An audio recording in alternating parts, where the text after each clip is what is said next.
नमस्कार दोस्तों, हमारी आज की कहानी है टीचर का शिष्य के प्रति कुछ अनोखा रिश्ता। एक प्राथमिक स्कूल में मंजू नाम की एक शिक्षिका थी। वह कक्षा 5 की क्लास की टीचर थी।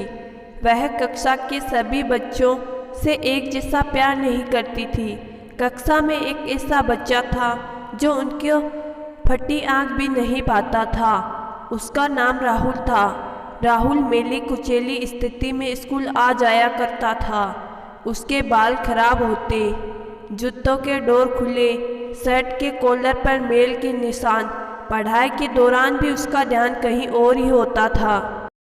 मैडम के डांटने पर वह चौंक कर उन्हें देखता, मगर उसकी खाली खाली नज़रों से साफ पता लगता रहता कि राहुल शारीरिक रूप से कक्षा में उपस्थित होने के बावजूद भी मानसिक रूप से गायब रहता था। धीरे धीरे मैडम को राहुल से नफरत सी होने लगी। क्लास में घुसते ही राहुल मैडम की आलोचना का निशाना बनने लगता। सब बुराइयां उदाहरण राहुल के नाम पर किए जाते। बच्चे उस पर खिलखिलाकर हंसते और मैडम उनको अपमानित कर के संतोष प्राप्त करती। राहुल ने हालांकि किसी बात का कभी कोई जवाब नहीं दिया था। मैडम को वह एक बेजान पत्थर की तरह लगता, जिसके अंदर आत्मा नाम की कोई चीज़ नहीं थी। प्रत्येक डांट, व्यंग्य और सजा के जवाब में वह अपने भावना से खाली नज़रों से उन्हें देखा करता और सिर झुका लेता। मैडम को अब इससे गंभीर नफरत हो चुकी थी। पहला सेमेस्टर समाप्त हो गया और प्रोग्रेस रिपोर्ट बनाने का चरण आया तो मैडम ने राहुल की प्रकृति रिपोर्ट में यह सब बुरी बातें लिख दी। प्रकृति रिपोर्ट माता पिता को दिखाने से पहले हेडमास्टर के पास जाया करती थी। हेडमास्टर जब राहुल की प्रोग्रेस रिपोर्ट देखी तो मैडम को बुला लिया। मैडम, प्रगति रिपोर्ट में कुछ तो राहुल की प्रगति भी लिखनी चाहिए। आपने तो जो कुछ लिखा है इससे राहुल के पिता इससे बिल्कुल निराश हो जाएंगे। मैडम ने कहा, मैं माफ़ी मांगती हूँ, लेकिन राहुल एक बिल्कुल ही अशिष्ट और निकम्मा बच्चा है। मुझे नहीं लगता मैं उसकी प्रगति के बारे में कुछ लिख सकती हूँ। मैडम घृणा सा बोलकर वहाँ से उठकर चली गई। स्कूल की छुट्टी हो गई आज तो। अगले दिन हेडमास्टर ने एक विचार किया और उन्होंने चपरासी के हाथ मैडम की टेबल पर राहुल की पिछले वर्षों की प्रगति रिपोर्ट रखवा दी। अगले दिन मैडम ने कक्षा में प्रवेश किया तो रिपोर्ट पर नज़र पड़ी। पलटकर देखा तो पता लगा कि यह राहुल की रिपोर्ट्स हैं। मैडम ने सोचा कि पिछले कक्षाओं में भी राहुल ने निश्चय ही यही गुल खिलाए होंगे। उन्होंने सोचा और कक्षा 3 की रिपोर्ट्स खोली। रिपोर्ट में टिप्पणी पढ़कर उनकी आश्चर्य की कोई सीमा न रही जब उन्होंने देखा कि रिपोर्ट राहुल के तारीफों से भरी है। राहुल जैसा बुद्धिमान बच्चा मैंने आज तक नहीं देखा। बेहद संवेदनशील बच्चा है और अपने मित्रों और शिक्षक से बेहद लगाव रखता है, यह लिखा था। अंतिम सेमेस्टर में भी राहुल ने प्रथम स्थान प्राप्त कर लिया है। मैडम ने अनिश्चित स्थिति में कक्षा 4 की रिपोर्ट्स खोली। राहुल ने अपनी माँ की बीमारी का बेहद प्रभाव लिया। उसका ध्यान पढ़ाई से हट रहा है। राहुल की माँ को अंतिम चरण का कैंसर हुआ है। घर पर उसका और कोई ध्यान रखने वाला नहीं है, जिसका गहरा प्रभाव उसकी पढ़ाई पर पड़ रहा है। नीचे हेडमास्टर ने लिखा कि राहुल की माँ मर चुकी है और इसके साथ ही राहुल के जीवन की चमक और रौनक भी। उसे बचाना होगा इससे पहले कि बहुत देर हो जाए। यह पढ़कर मैडम के दिमाग पर भयानक बोझ हावी हो गया। कांपते हुए हाथों से उन्होंने प्रगति रिपोर्ट्स बंद कर दी। मैडम की आंखों से आंसू एक के बाद एक गिरने लगे। मैडम साड़ी से अपने आंसू पोंछने लगी। अगले दिन जब मैडम कक्षा में दाखिल हुई, क्लास में बैठे एक उलझे बालों वाले बच्चे राहुल के लिए जो प्यार वह आज अपने दिल में महसूस कर रही थी वह कक्षा में बैठे और किसी बच्चे से अधिक था। पढ़ाई के दौरान उन्होंने रोजीना दिनचर्या की तरह एक सवाल राहुल पर दागा और हमेशा की तरह राहुल ने सिर झुका लिया। जब कुछ देर तक मैडम से कोई डांट फटकार और सहपाठियों के सहयोग से हंसी की आवाज़ उसके कानों में न पड़ी तो उसने अचंभे से सिर उठाकर मैडम की ओर देखा। मैडम मुस्कुरा रही थी। उन्होंने राहुल को अपने पास बुलाया और उसे सवाल का जवाब बताकर जबरन दोहराने के लिए कहा।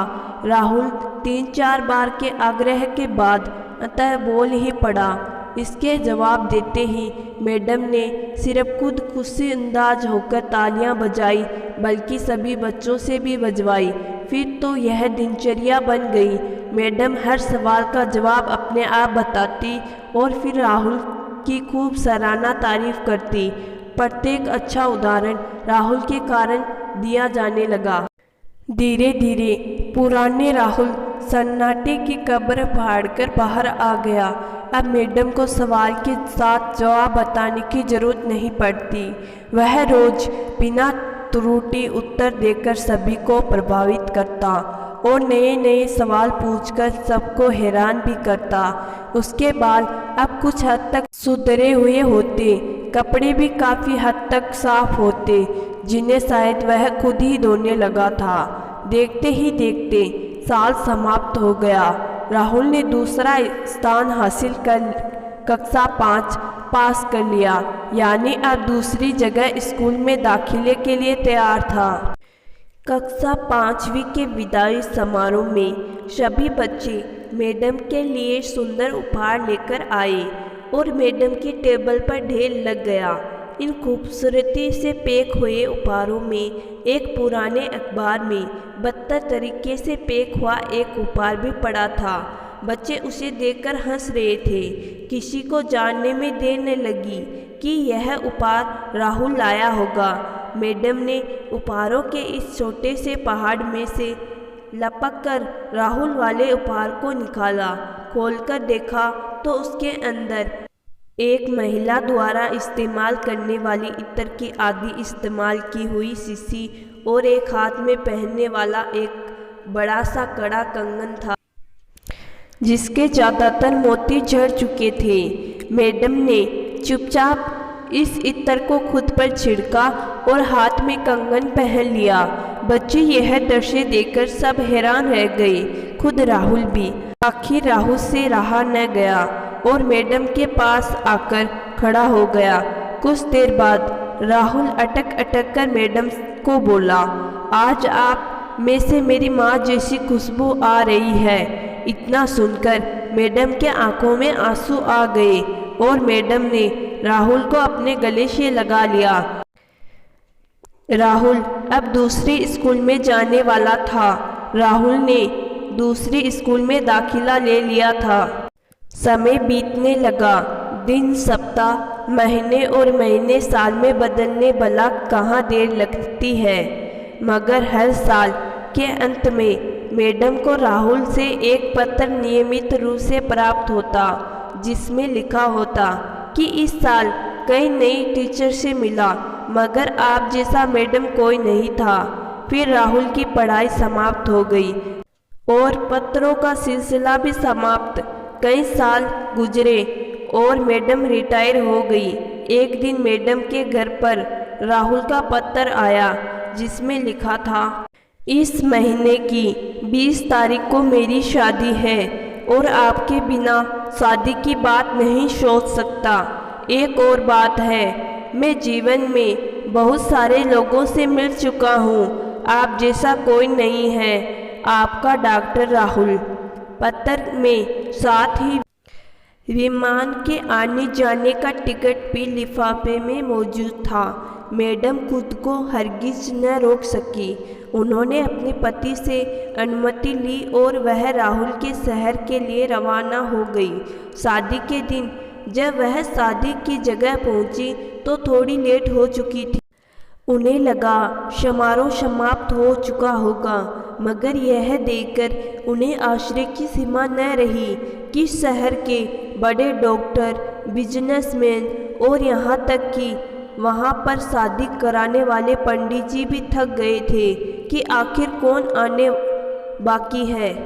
मगर राहुल समारोह में शादी के मंडप के बजाय गेट की तरफ टकटकी लगाए उनके आने का इंतजार कर रहा था।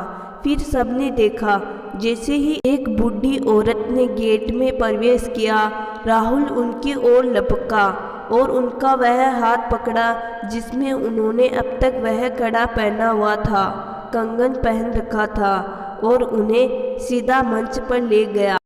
राहुल ने माइक हाथ में पकड़कर बोला, दोस्तों, आप सभी हमेशा मुझसे मेरी माँ के बारे में पूछा करते थे और मैं आप सबसे वादा किया करता था कि जल्द ही आप सबको उनसे मिलाऊंगा।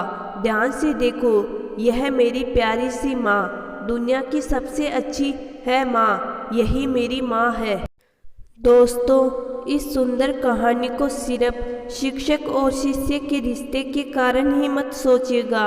अपने आसपास देखिए, राहुल जैसे कई फूल मुरझा रहे हैं जिन्हें आपका जरा सा ध्यान, प्यार और स्नेह नया जीवन दे सकता है।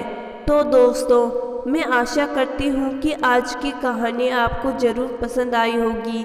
कहानी पसंद आई है तो कहानी को लाइक और चैनल को ज़रूर सब्सक्राइब करिएगा। धन्यवाद।